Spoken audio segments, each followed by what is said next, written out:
आप सबों को जय मसीह की। आज का विषय मसीह में हर समय उत्साहित रहो। बाइबल वचन प्रकाशित वाक्य 3 अध्याय 14 से 22 पद। दोस्तों, आज के समय में तुर्की जिस जगह को कहते हैं, उस जगह, उस एरिया में उन दिनों में एक जगह हुआ करती थी जिसका नाम लोदिकिया था। और लोदिकिया जो जगह था वो लोदिकिया उस एरिया में बसा हुआ था जो तुर्की जिसका जगह का नाम है। और उसके पास में एक और जगह थी जिसका नाम हीरापोलिस था, और एक और दूसरा बदल में कुलुसी। हीरापोलिस से एक नदी आती थी जो गर्म जल का झरना था, और वो वहाँ से गर्म पानी लोदिकिया की शहर में आती थी, और कुलुस से ठंडे पानी का स्रोत आता था, और वो लोदिकिया आते आते ठंडा हो जाता था।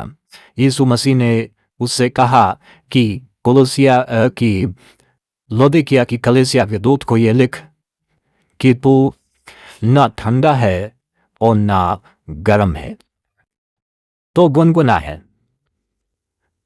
इसलिए मैं तुझे अपने मुंह से उगलने पर हूं। दोस्तों, जो लोदिकिया के कलीसिया के जो लोग थे,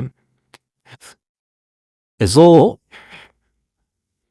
लोदिकिया में रहते थे, लेकिन वहाँ का जो भूगोल था, जो वहाँ का वातावरण था, मैंने बताया हीरापोलिस से गर्म जल का झरना आता था, और जो लोदिकिया आते आते गुनगुना रह जाता था, और वहाँ से कुलुसी से ठंडे पानी का झरना आता था, और वो भी जो है अपना आते आते गुनगुना हो जाता था। और वे लोग कपड़ों का व्यापार, बिजनेस, सोने का कारोबार, सुरमा, मरहम बनाना, इस प्रकार के कारों के लिए ज़्यादा फेमस थे।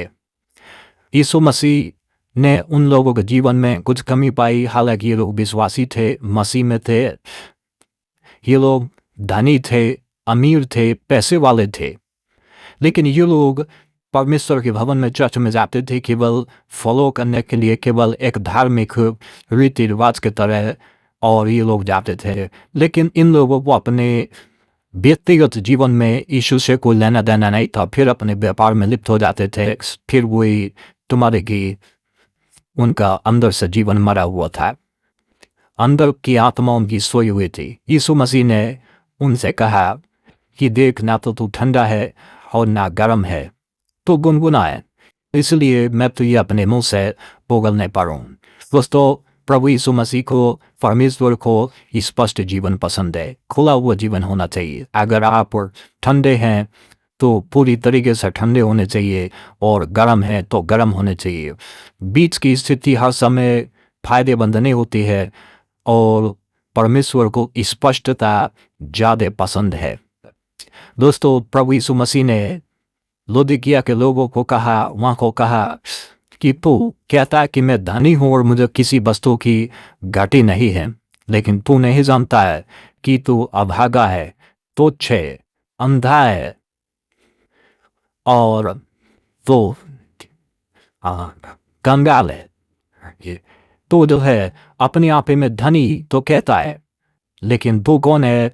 तो अभागा है, तो तुच्छ है, तू कंगाल है, तू अंधा है, और तू नंगा है। दोस्तों, एक व्यक्ति कितना भी धनी हो जाए, और लेकिन वो परमेश्वर की दृष्टि में धनी नहीं है। बहुत सारे लोगों का कहना है कि परमेश्वर की जब आशीष होती है तो हम जो है हमारे जीवन में धन होता है, लेकिन यीशु मसीह ने कहा, धन मान के स्वर्ग के राज्य में प्रवेश करने से ऊँट का सुई के नाके से निकल जाना सहज है। तुम धन और परमेश्वर दोनों की सेवा नहीं कर सकते। आज के समय में भी बहुत सारे सेवक पैसे के पीछे भाग रहे हैं। वो चाहते हैं कि उनके लाखों की इनकम हो, करोड़ों की इनकम हो।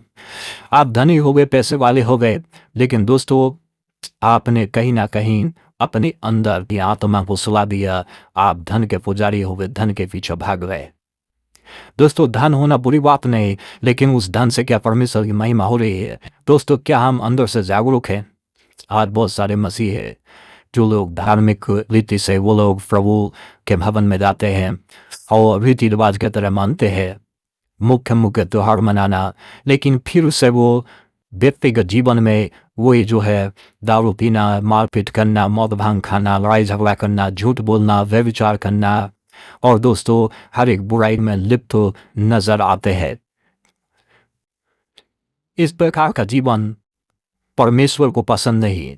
परमेश्वर कहता है कि हे सोने वाले जाग और मरे हुए में से जी उठ, तुम मसीह की ज्योति तुझ पर चमकेगी। दोस्तों मसीह हमको मरे हुए लोगों के कामों से अलग होना है और हमें उत्साहित रहना है, हर समय उत्साहित रहना है और जोशीले रहना है मसीह के लिए। और दोस्तों अपना अंदर अपनी आत्मा को जागरूक रखे, अंदर की आवाज सुने। जी, विश्वास वो नहीं जो बाहर में, विश्वास वो जो अंदर में है। दोस्तों क्या अंदर में हम आत्मिक जीवन में चल रहे हैं? क्या हम अपने घरों में मसीह का हम जो है मसीह को स्थान दिए हैं, अपने जीवन में स्थान दिए हैं, या सिर्फ चर्च में ही मात्र देते हैं? प्रभु यीशु मसीह कहते हैं जिन जिन से मैं प्रेम रखता हूँ उन सबको मैं ताड़ना देता हूँ और उल्हाना देता हूँ।